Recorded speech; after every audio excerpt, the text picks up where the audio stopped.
안녕하세요. 저는 결혼을 앞둔 30살의 예비 신부입니다.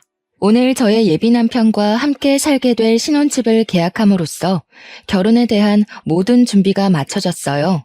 남들은 결혼을 준비하며 많이 싸우고 우울증도 오고 한다던데 저는 모든 것이 너무 순조롭게 잘 진행되어서 그저 행복할 따름이네요. 아무 고민 걱정 없는 제가 이렇게 사연을 보내게 된 이유는 제 옆에 있는 현재 예비 남편이 아닌 2년 전에 만났던 이전 예비 남편에 관한 이야기를 하기 위해서입니다. 사실 저는 2년 전에 결혼까지 약속한 사람이 있었어요. 그 당시에는 정말 내 인생의 마지막 남자라 생각하고 만났는데 결국에는 그 사람에게 어이없이 파혼당하고 헤어졌네요. 헤어지고 나서는 좀 힘들기는 했지만 지금 보면 그 사람과 헤어져서 더 좋은 남자를 만날 수 있게 된 것 같아요. 그럼 지금부터 2년 전으로 돌아가 저의 이전 예비 남편 이야기를 꺼내볼까 해요.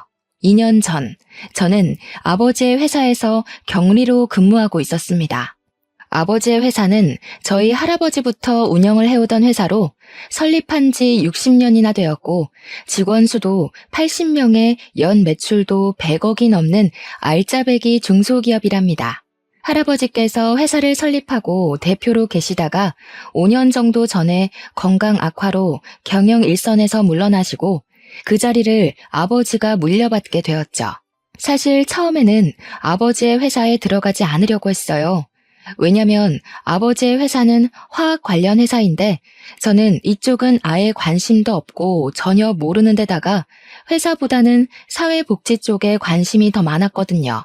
그래서 화학과를 가라는 아버지의 뜻을 따르지 않고 사회복지학과를 졸업하고 사회복지 관련 센터나 요양원을 차려 운영하려고 했답니다. 그런데 아버지는 유일한 자식인 제가 이 회사를 물려받기를 원하셨어요. 하지만 제가 계속 싫다고 하자 그럼 아버지는 딱 3년만 회사에서 일을 해보고 정말 아니라고 생각되면 그때 제가 하고 싶은 대로 하라고 하셨습니다. 처음에는 말도 안 되는 소리라고 거절했지만 아버지는 사회복지센터나 요양원도 엄연한 기업인데 아무것도 모른 채 멋모르고 운영해서 실패하는 것보다는 아버지 옆에서 3년간 일하며 회사 운영하는 방법을 보고 배우는 것도 좋지 않겠냐고 하시더라고요. 곰곰이 생각해보니 아버지의 말씀이 틀린 말은 아니라서 그 뒤로 아버지의 뜻을 따라 회사에서 일하게 되었습니다. 그러나 회사 일은 역시 제 적성에 맞지 않았어요. 그래도 아버지께 말씀드린 것도 있으니 지루하고 일하기 싫어도 꾸역꾸역 참고 일을 했죠. 그러던 어느 날 회사에 제 이상형에 가깝고 목소리도 아주 멋진 분이 방문했습니다. 그분은 우리 회사 거래처 사장님의 둘째 아들인데 아버지 회사에서 일하게 되었다며 앞으로 잘 부탁드린다고 꾸벅 인사를 하더라고요. 저는 커피 한 잔을 건네주며 이야기를 잠시 나눴는데 나이는 저와 같은 28살에 이름은 홍민호였어요. 잠깐의 시간이었지만 둘 다 아버지의 회사에서 일하고 나이도 같다는 공감대가 있어서 그런지 대화가 잘 통한다고 느껴졌답니다. 그 뒤로 회사 업무를 핑계로 몇 번 통화도 하고 만나서 이야기도 나누면서 친분을 서서히 쌓아갔고 그렇게 몇 달이 지나 우리는 연인이 되었어요. 연애만 할 때는 그저 행복했습니다. 제가 평소에 꿈꿔왔던 이상형이었고 목소리가 너무 멋지고 무엇보다 항상 자신의 의견보다 제 의견을 우선시해 주었거든요. 저는 이 사람과 결혼하면 평생 행복하게 살 수 있을 것 같다는 확신이 들었고 연인 사이가 된 지 6개월 만에 정식으로 부모님께 인사를 드리자고 했습니다. 예비 남편도 저의 생각에 동의해서 먼저 이번 주말에는 우리 집에 먼저 인사를 드리고 다음 주말에 예비 남편의 집에 인사를 드리기로 했어요. 예비 남편이 우리 집에 오기로 한 날 아침이 밝았어요.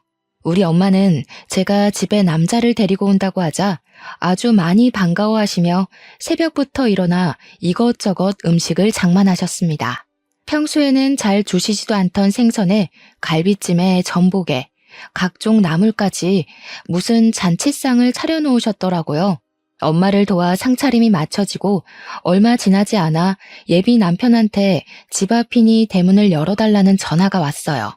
문을 열어보니 예비 남편이 서 있었는데 저는 약간 실망했습니다.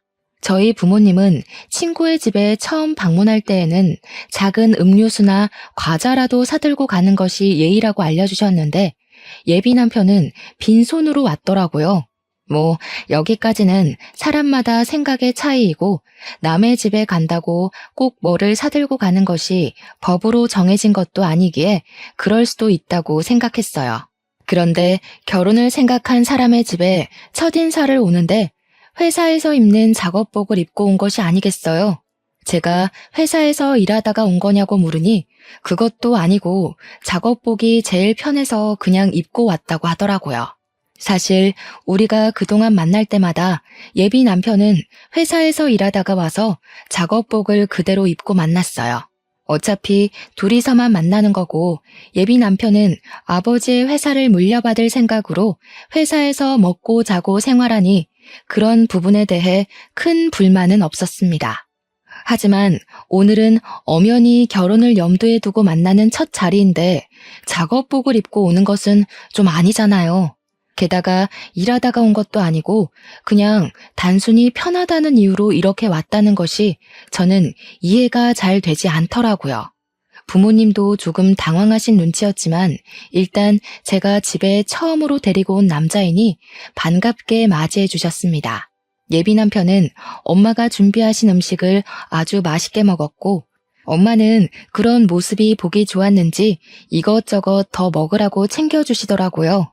아버지는 거래처 사장님의 아들과 이렇게 연이 닿은 것이 신기하다며 이것도 인연이라면 인연이니 앞으로 우리 회사와 예비 남편의 회사가 서로에게 도움을 주는 좋은 관계로 남았으면 좋겠다고 하셨어요.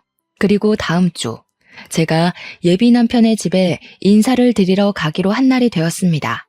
저희 부모님은 그래도 첫 방문이니 뭐라도 들고 가야 한다며 과일 바구니를 준비해 주셨어요. 옷도 그냥 편하게 청바지에 티셔츠를 입고 가려고 했는데 엄마는 첫인사인데 이렇게 입고 가는 것은 조금 아닌 것 같다며 정장 스타일의 원피스를 입고 가라고 하시더라고요. 그렇게 저는 원피스에 과일 바구니를 들고 예비 남편의 집 앞으로 가서 전화했습니다. 그런데 예비 남편이 전화를 받지 않더라고요. 2번, 3번 해도 전화를 받지 않길래 벨을 눌렀더니 예비 남편이 자다 일어난 얼굴로 잠옷을 입고 나왔어요. 오늘 분명히 인사를 드리러 간다고 어제 통화까지 했는데 지금 이 시각까지 잠을 자고 있느라 전화도 받지 못했다는 것이 좀 그렇더라고요. 어찌되었든 예비 남편을 따라 집 안으로 들어갔습니다. 저는 솔직히 지난주에 우리 엄마가 그렇게까지 차려주셨으니 거하게 한 상은 아니더라도 약간의 음식은 준비가 되어 있을 줄 알았어요. 그런데 예비 시부모님은 제가 와도 소파에 앉아서 TV를 보고 계시고 집안은 청소도 하지 않았는지 엉망진창이더라고요. 준비된 음식은 당연히 아무것도 없었고요. 김연이 맞지? 민호한테 이야기 들었어. 어머, 무슨 과일 바구니를 다 사왔어. 우리 집에 과일도 많은데. 일단 그래도 사왔으니 잘 먹을게. 주말에는 원래 쉬어야 하니까 청소도 못했어. 이해하지? 거래처 사장님 딸이라고 들었네. 이렇게 만나게 돼서 반가워요. 그럼 집 구경도 하고 잘 놀다가 가요. 나는 방에 가서 낮잠 좀 자야겠어. 저는 분명히 이 집에 결혼을 생각하고 첫인사를 온 것이었는데 부모님은 제가 그냥 친구로서 놀러 온 것으로 생각했는지 아무 준비를 하지 않으셨더라고요.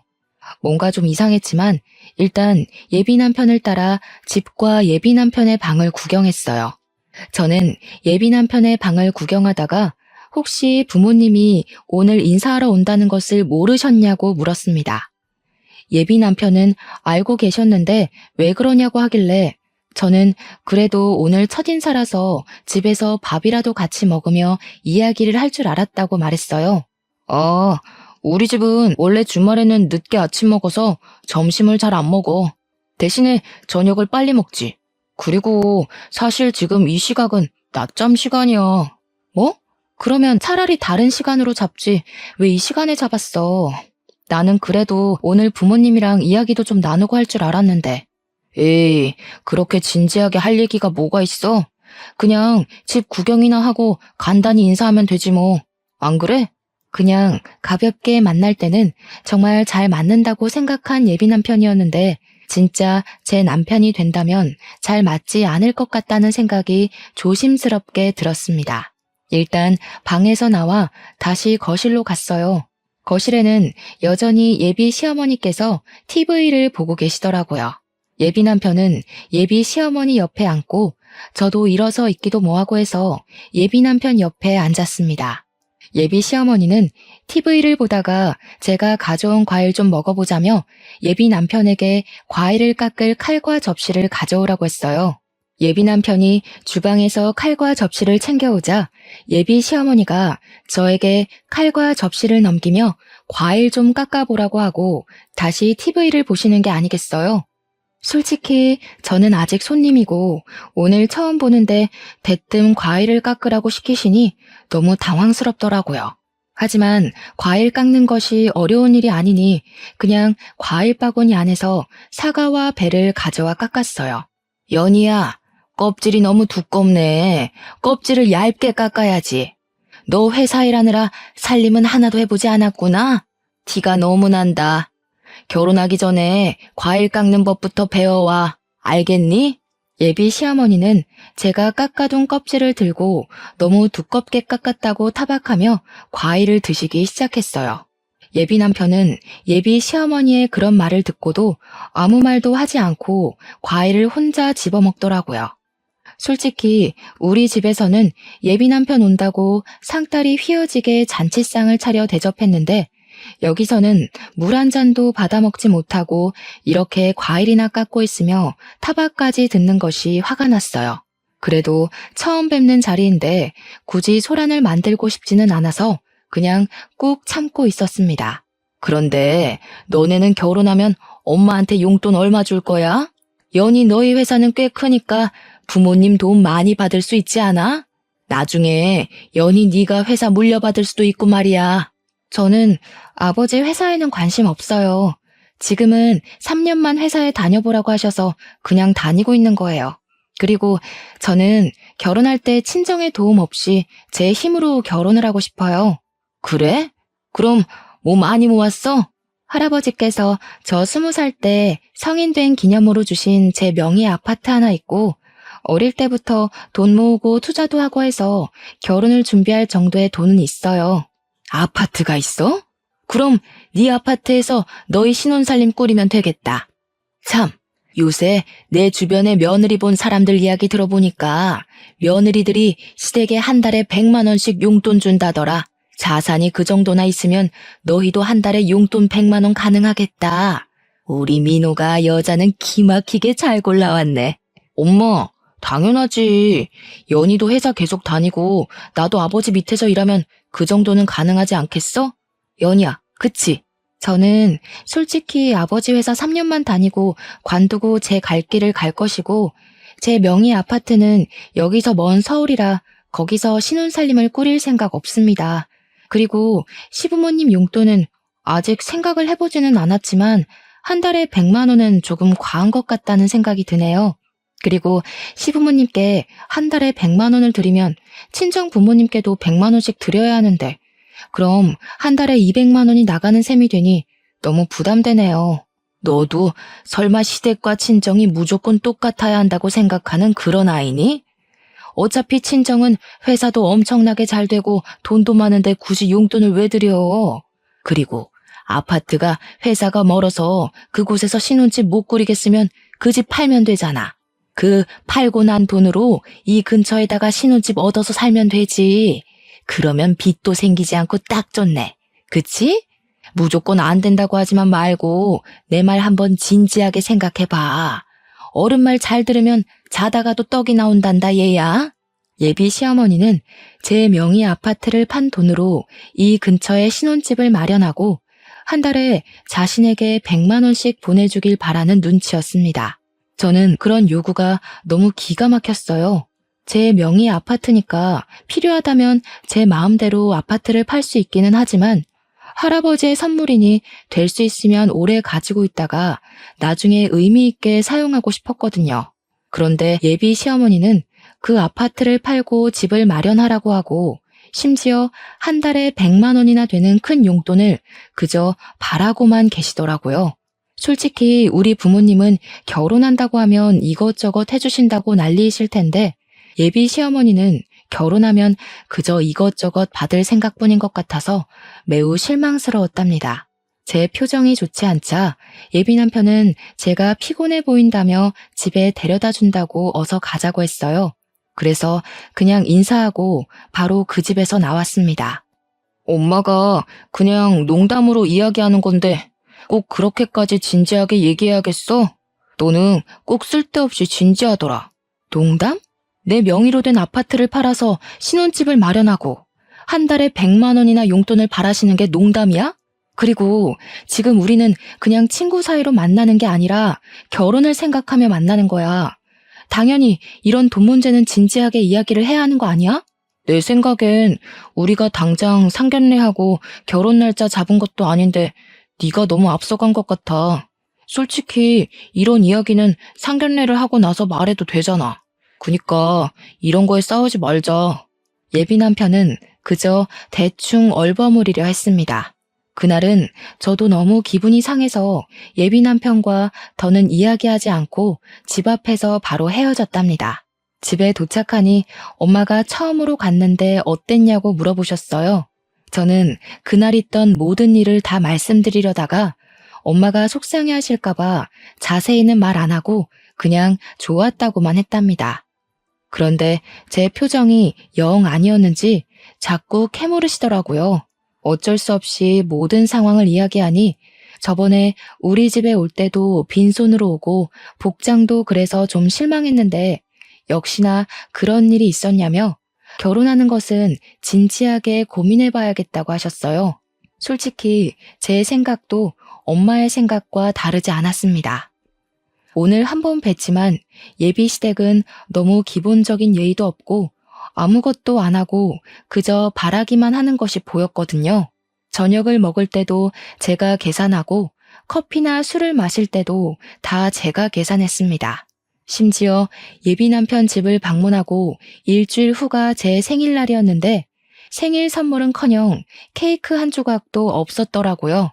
제 생일날도 그냥 작업복 입고 와서 식당에서 밥을 먹고는 예비 남편이 산다길래 알겠다고 했는데 계산하려고 보니 지갑을 회사에서 가져오지 않았다는 거예요.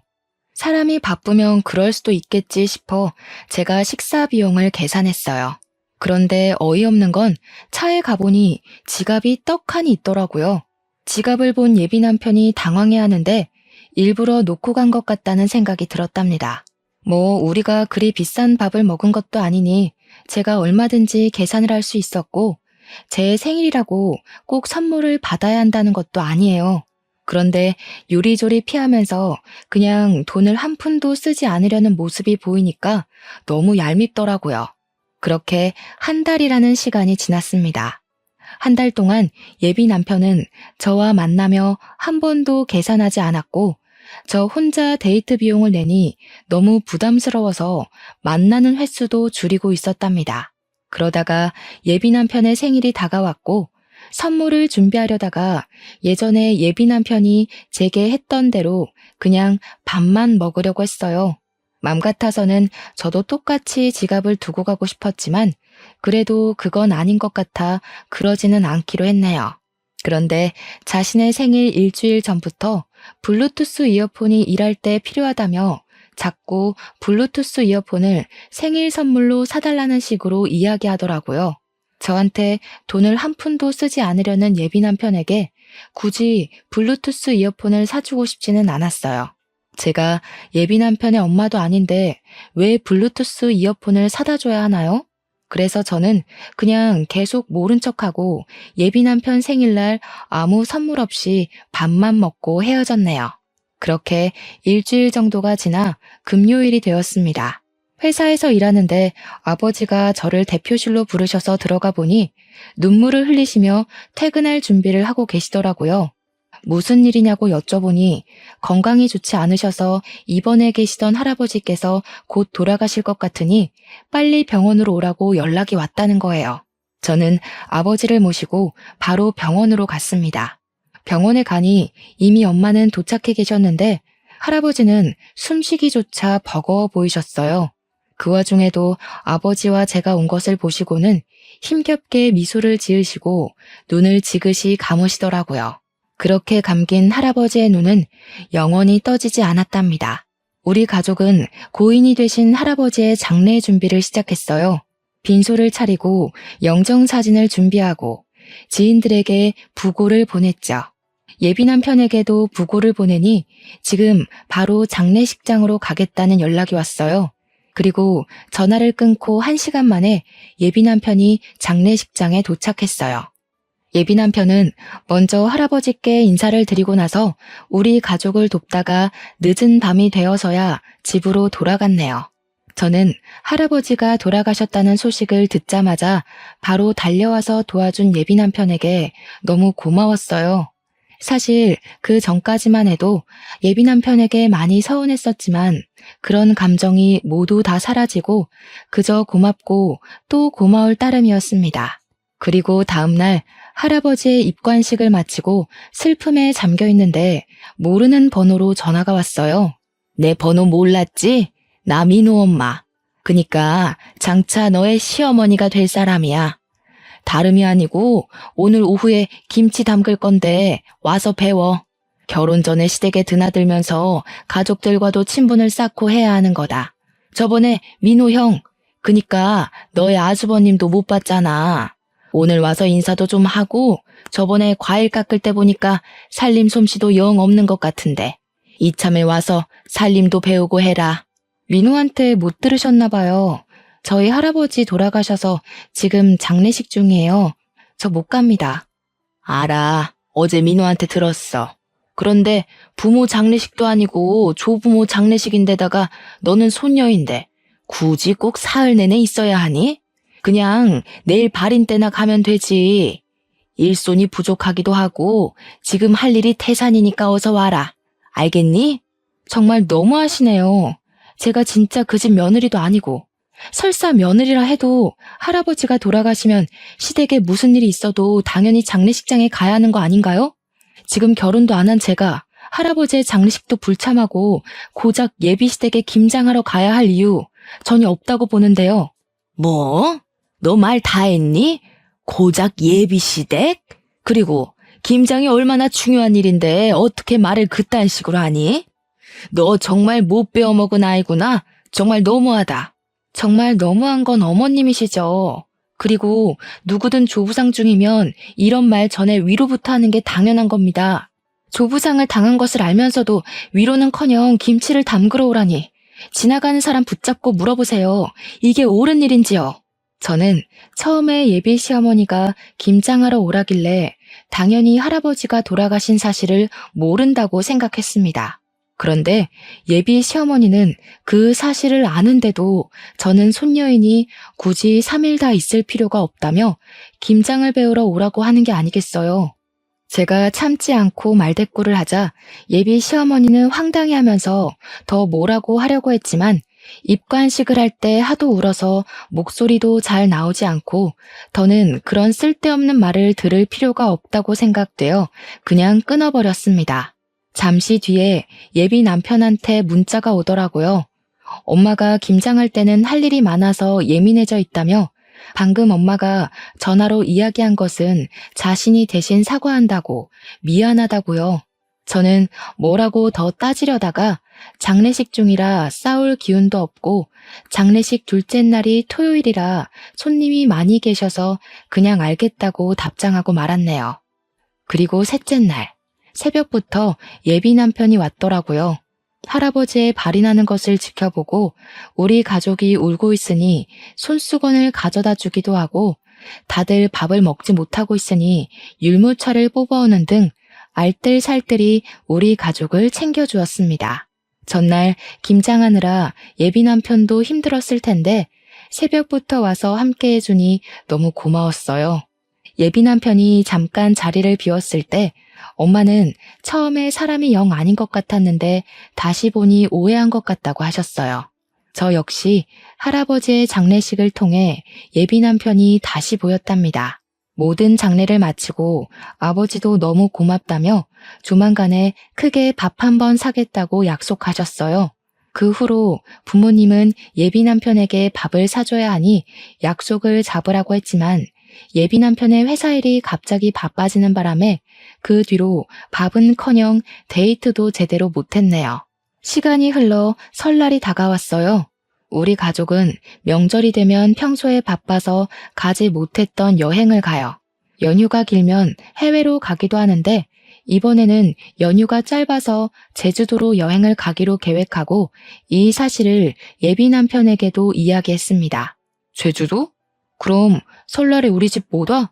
당연히 못 가지. 그리고 우리가 아직 결혼도 안 했고 날짜를 확실히 잡은 것도 아닌데 아직 연휴라고 가는 건 좀 그렇지. 안 그래? 우리 집은 당연히 네가 명절 때 와서 음식도 장만하고 차례상도 같이 준비한다고 생각했는데 어차피 매년 갔던 여행인데 이번 여행은 너만 빠지고 우리 집에 와서 자고 가면 안 되나? 이미 비행기 표까지 다 예약했는데 어떻게 그래? 그리고 내가 명절 때 너네 집 가면 너는 우리 집에 올 거야? 너네 집은 제주도 간다며. 그니까 가봤자 의미가 없지. 될 수 있으면 빠져봐. 이번에 우리 엄마 허리 디스크 와서 음식도 못 하신단 말이야. 너라도 와서 좀 도와드려. 그래야 너도 점수도 따고 하지. 안 돼, 못 빠져. 그리고 어머니가 허리 디스크가 오셔서 음식을 못 하시면 아들인 너랑 형이 도와야지. 왜 나한테 와서 도우라고 해? 난 좀 이해가 되지 않네. 우리 어차피 결혼할 사이 아니야? 그럼 집안일 있으면 서로 돕고 하는 거지. 그래서 저번에 너네 할아버지 장례식 때도 내가 가서 도왔잖아. 그럼 너도 당연히 한 번은 도와야 하는 거 아니야? 그래, 네가 할아버지 장례식 때 와서 옆에서 챙겨준 거는 너무 고맙게 생각하고 있어. 그 부분은 네가 시간적 여유가 있을 때 크게 밥 한 번 살게. 그런데 아무리 그래도 아직 결혼식 날짜도 잡지 않았고 상견례도 하지 않았는데 명절이라고 가서 음식 장만하는 건 아직은 아닌 것 같아. 예전에 너 말 맞다 나 상견례하고 결혼 날짜 잡은 것도 아닌데 네가 너무 앞서간 것 같아. 거참 말 섭섭하게 하네. 그럼 나랑 뭐 결혼 안 하겠다는 거야?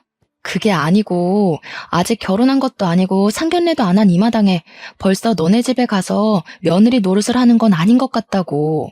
어차피 결혼하면 앞으로는 친정에서 이렇게 시간 보내지도 못할 텐데 결혼 전엔 우리 가족끼리 시간을 보내는 편이 더 좋을 것 같아. 일단 너의 뜻이 뭔지 알았어. 그럼 엄마한테는 그냥 여행을 간다는 말 안 하고 친척 집에 간다고 할게. 왜 굳이 그렇게 거짓말해? 그냥 여행을 간다고 해. 내가 뭐 친구들이랑 가겠다는 것도 아니고 매년 해왔던 것처럼 가족끼리 여행 가겠다는데 꼭 그게 그렇게 잘못된 거야? 매년 해왔다 해도 그렇지. 예비 며느리가 시댁에 와서 일은 하지 않고 여행을 간다는데 그걸 반길 시부모가 어딨겠어? 글쎄, 나는 굳이 거짓말을 왜 해야 하는지 잘 모르겠네. 난 솔직히 이런 거로 우리가 다투는 것도 이해가 안 가. 그리고 예비 며느리? 우리가 뭐 결혼식 날짜라도 잡았니? 상견례라도 했어? 저와 예비 남편은 서로의 생각을 전혀 이해하지 못했어요.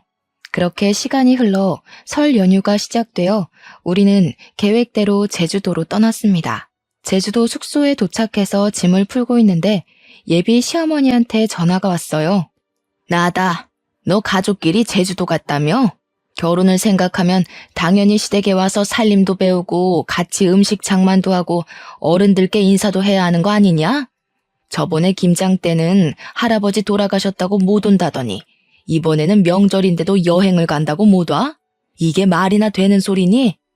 이번에는 너도 있으니 음식도 많이 하려고 재료도 많이 준비했는데 이 모든 것을 나 혼자 해야 한다니 정말 막막하구나. 제가 민호한테도 이야기했는데 저는 사실 상견례도 하지 않은 제가 굳이 명절이라고 시댁에 가서 음식을 해야 한다는 게 도무지 이해가 되지 않네요. 그리고 음식 장만할 사람이 필요하면 그 집에 아버지도 계시고 아들도 2명이나 있는데 넷이서 오손도손하게 앉아서 하면 되지. 꼭 제가 필요한가요? 무슨 제가 조리사도 아니고 말이에요. 이게 말이면 다인 줄 아나? 너네 부모가 그따위로 가르쳤니? 예비 시어머니가 버럭 소리를 지르는데 그 소리가 얼마나 큰지 옆에 있던 엄마가 다 듣고 모든 상황을 알게 되었답니다. 엄마는 예비 시어머니의 이런 황당한 요구에 화가 단단히 나셔서 저의 핸드폰을 뺏고 스피커로 어머니와 통화를 하셨어요. 저 연희 엄마 되는 사람입니다. 연희 아직 결혼도 하지 않았는데 김장이 웬 말이며 명절이라고 오라는 건 무슨 경우예요? 막말로 대개 아드님이 결혼 전부터 우리 집에 불려오면 좋겠습니까? 예비 며느리도 엄연히 며느리입니다. 앞으로 우리 집에 사람이 될 텐데 와서 살림도 배우고 가풍도 배우고 해야지요. 그리고 사위랑 며느리는 달라요. 며느리는 시댁에 뼈를 묻어야 하는 사람이에요. 사위는 백년손님, 며느리는 출가외인도 모르세요? 무슨 조선시대에서 오셨어요? 지금 시대가 어느 시대인데 아직도 출가외인 타령이세요. 우리 집 귀한 딸 연희 그런 집으로 시집 못 보냅니다. 그쪽이 대개 아드님 귀하게 키운 것처럼 저도 우리 연희 쥐면 부서질까 불면 날아갈까 애지중지 키웠습니다. 전 죽었다 깨어나도 그 집으로 시집 못 보내니 그런 줄 아세요. 이보세요. 뭐 말이면 단 줄 아세요? 그리고 그렇게 나오면 제가 몰라봬서 죄송하다고 할 줄 알아요? 저도 그 집이랑 결혼 못해도 아쉬울 거 하나 없어요. 시댁에 대한 기본 도리도 모르는 아이를 며느리로 들일 마음 추호도 없습니다. 시댁에 대한 기본 도리요? 그러는 그쪽은 사람에 대한 기본 도리가 하나도 없으시네요. 상 치르는 아이한테 김장하러 오라고 하지를 않나. 아직 결혼도 안 했는데 전화해서는 소리 지르면서 어서 오라고 하지 않나. 저는 이렇게 도리가 없는 집안에 우리 연희 절대 못 보냅니다. 전화 끊습니다. 엄마는 많이 화가 나셔서 민호랑 절대 결혼시키지 않을 테니 그만 만나라고 하셨습니다. 저 역시 저번 김장 때와 이번의 사건을 통해 결혼하면 고생길이 환히 열리는 것이 눈에 보여 결혼할 마음은 진작에 접었고 여행을 마치고 나서 예비 남편을 만나 살아온 가정 환경이 너무 맞지 않아 결혼을 못하겠다고 말해야겠다 생각했죠. 그래도 일단 시간을 내서 제주도에 왔으니 맛있는 음식도 먹고 재미있는 시간을 보냈습니다. 비록 바람이 불고 추워서 밖에서 놀지는 못했지만 가족끼리 숙소에서 알차게 시간을 보내고 다시 집으로 왔네요. 여행을 마치고 집으로 돌아와서 예비 남편에게 전화했는데 받지 않더라고요. 문자와 카톡을 남겨도 읽지도 않고 답장도 없었어요. 그 다음 날도 그 다음 날도 예비 남편은 연락이 되지 않았습니다. 집으로 찾아갈까 했지만 뭐 지금 서로 애틋해서 하루라도 못 보면 죽겠는 사이도 아니고 헤어지자고 말하려는 판에 굳이 집 앞까지 찾아가고 싶지는 않더라고요. 그냥 언젠간 연락이 오겠지 싶었고 또 무엇보다 우리 회사에 업무차 2주일에 한 번씩은 오니까 언젠간 회사에서 볼 거로 생각했답니다. 그렇게 연락이 되지 않은 지 4일 정도가 지났어요. 예비 남편의 회사에서 사람이 왔다길래 보니까 예비 남편이 아닌 다른 사람이 와 있더라고요. 혹시 누구시냐고 했더니 예비 남편 회사 사장님의 첫째 아들, 즉 예비 남편의 형이었어요. 인사를 하고 제자리에 와서 일하려는데 회사에서 오랫동안 근무를 한 과장님이 예비 남편의 형이 예전에 파혼하고 정말 오랜만에 왔다는 거예요. 무슨 말이냐고 했더니 4년 정도 전에 결혼한다며 엄청나게 좋아하면서 청첩장까지 돌렸는데 결혼하지 못했대요. 그러면서 외모도 나쁘지 않고 성격도 좋으신 분 같은데 왜 파혼을 했는지 모르겠다고 하더라고요.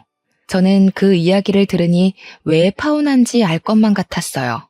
시어머니라는 사람이 아직 상견례도 안 하고 결혼 날짜도 잡지 않은 제게 앞으로 며느리가 될 사람이라며 얼토당토 아니한 것들을 과하게 요구하는데 결혼 날짜까지 잡았었다면 황당하고 어이없는 것들을 얼마나 요구했겠어요.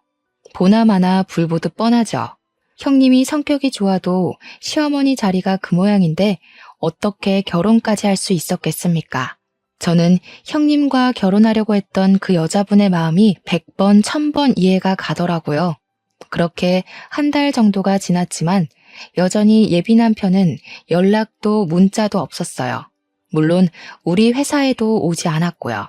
연락이 없는 지 2달 정도 되었을 때 집에서 쉬고 있는데 아버지가 아직도 민호와 만나고 있냐고 물어보셨습니다. 그래서 솔직히 제주도에 다녀온 이후로 연락이 두절돼서 만나고 있지는 않은데 따로 집에 가서 기다리기도 싫고 해서 그냥 연락 없이 지내고 있다고 했어요. 10살짜리 애들도 아니고 결혼까지 생각했다가 헤어질 마음이 있으면 만나서 이야기하고 제대로 끝내야지. 일방적으로 연락을 끊는 건 무슨 경우라니? 아들이나 그 아버지나 정정당당하지 못한 것은 똑같구나. 사실 민호네 회사에서 우리 회사 제품이 좋지 않은 것처럼 거짓말을 하며 악의적으로 허위 사실을 유포했단다. 내가 알아보니 거기 사장, 그러니까 민호의 아버지가 그런 짓을 벌인 것 같아. 그래서 요새 회사 매출이 떨어진 거예요? 보니까 거래처에서 연락도 많이 안 오고 거래량도 많이 줄었더라고요. 그래. 그래서 거래처 사장들한테 일일이 다 전화해서 오해라고 말하고는 있는데 일단 너는 지금 헤어진 것이 맞는 거지? 마음 같아서는 경찰에 허위사실 유포죄로 고소해버리고 싶지만 경찰서 들락날락하는 것도 번거로운 일이니 그렇게까지는 않고 그냥 너와 민호와 있던 일들 거래처에 이야기하며 인성이 좋지 않은 집안이라고 거래처들에 말하고 싶은데 그래도 되겠니? 네, 전 그래도 상관없어요. 그냥 그렇게 꼭 해주세요. 그런 집은 절대로 잘 되면 안 돼요. 그 후로 아버지는 거래처 사장님들께 예비 남편과 저의 이야기를 다 퍼뜨렸습니다. 그랬더니 거래처 사장님들은 예비 남편의 회사가 경영도 아주 더럽게 하고 인성도 별로라며 하나 둘씩 예비 남편의 회사와 거래를 끊겠다고 했답니다. 결국 예비 남편의 회사는 매출이 없어 회사가 문을 닫았고 이렇게 회사가 망하고 나니 그제야 예비 남편에게 전화가 왔어요. 야, 너네 아버지 때문에 우리 회사 다 망했잖아. 이게 지금 뭐 하는 짓이야, 치사하게. 오랜만이네. 몇 달 만에 연락했으면 최소한 그동안 잘 지냈냐고 안부 인사 먼저 하는 게 예의 아니니? 먼저 치사하게 나온 쪽이 누군데 우리한테 난리야? 우리 아버지가 무슨 근거 없는 이야기 했니? 우리는 실제 사실을 이야기한 것 뿐이야. 그리고 너는 애도 아니고 헤어진다고 잠수를 타냐? 나 참 어이가 없어서. 아니다. 기본적인 예의도 모르고 바라는 것만 많은 너네 집이랑 시작 전에 이렇게 헤어지는 게 다행이지. 아무래도 우리 집 조상신이 나를 구해준 것 같네. 뭐? 너 어떻게 말을 그따위로 해?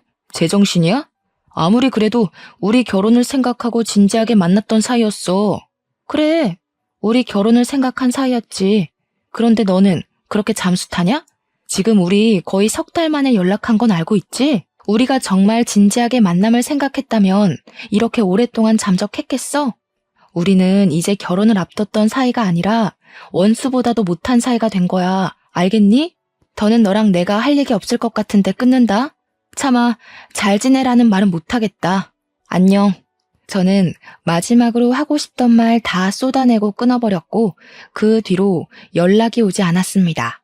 이렇게 저는 파혼했네요. 그 뒤로 한동안은 뭔가 마음이 허해서 회사 일과 공부에만 미쳐서 살았어요. 그 결과 회사에서도 인정받고 컴퓨터 관련 자격증도 따고 영어 실력도 향상되었죠. 그렇게 살다가 회사에서 좋은 대리님을 만났고 그분은 저의 진짜 예비 남편이 되어 결혼을 앞두고 있답니다. 물론 파혼을 한 저의 사연도 다 말했는데 제 상황을 누구보다 안타까워했고 이해해 주었어요. 게다가 제 진짜 시부모님이 되실 분들은 너무 인자하시고 집에 방문하면 하나라도 더 챙겨주시려고 하세요. 정말 저를 딸처럼 생각하시는 것이 눈에 보여서 너무 감사한 마음으로 행복하게 결혼 준비를 하고 있답니다. 연애와 관련된 말 중에 똥차가 가고 벤츠가 온다라는 말 있죠? 아마 한 번쯤은 다들 들어보셨을 텐데 저는 사실 이 말을 싫어했어요. 본인 스스로 벤츠를 살 수 있는 능력을 키우면 되는데 아무것도 하지 않고 벤츠처럼 좋은 남자가 오기만을 기다리는 것 같았거든요. 그런데 똥차를 만나고 허한 마음을 채우려 이것저것 공부하며 스펙을 쌓으니 정말 제 인생에 벤츠 같은 남자가 왔네요. 2년 전 파혼을 겪으면서 한때는 정말 우울하기도 했는데 그래도 지금 생각하면 그때 많이 배우고 내면적으로 성장하게 된 계기가 된 것 같아요. 지금 제 사연을 듣고 계시는 분 중에서도 예전에 저처럼 파혼을 생각하시거나 파혼을 이제 막 경험한 분들도 분명히 계실 것으로 생각합니다. 파혼을 겪었다고 해서 인생을 실패한 것이 아니니 너무 좌절하지 마세요. 여러분에게 파혼의 시련을 안겨준 똥차가 갔으니 이제는 자신의 스펙을 쌓고 내면을 착실하게 다져서 여러분만의 벤츠를 꼭 찾으셨으면 좋겠습니다. 희망과 용기를 잃지 마시고 열심히 살아보자고요. 저의 사연을 듣고 누군가는 위로와 용기를 얻길 바라며 저의 이야기를 마쳐볼까 합니다. 들어주셔서 감사합니다.